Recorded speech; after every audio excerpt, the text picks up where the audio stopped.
Today we're going to take a look at timecode with MagicQ. So we're going to go set it up first. I'm going to Setup, View Settings, and then MIDI timecode. I've got the timecode coming in from an external source. In my case, I'm using external USB device to generate that. You could be using simply the linear timecode port on the back of the console. I'm on software. So I've also got the rack mount dongle and a MagicQ wing so that everything is unlocked and usable.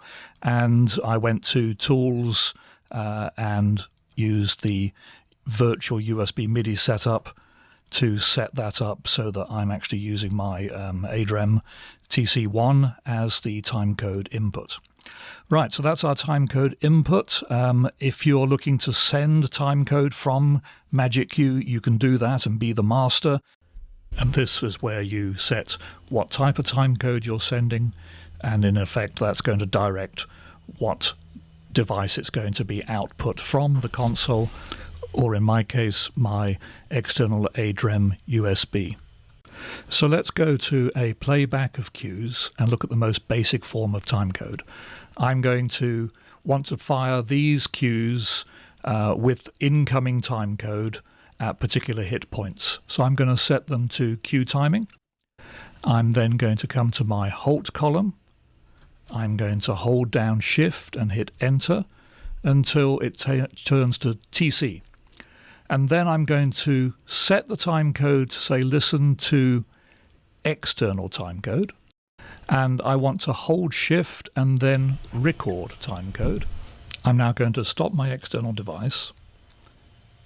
I'm then going to trigger the very first cue in this set to reset the timecode marker to 0. And then I'm ready to start the timecode. Let's fire the first cue.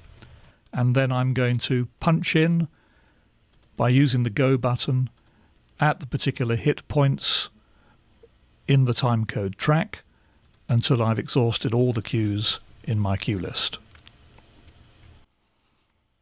So now I can release the playback and run the fader up for our first cue in the cue list. So now we're ready for our incoming timecode. I've got the first dummy cue up and armed. So I'm going to get the timecode input started. And you'll see that the cues are being triggered according to the incoming timecode.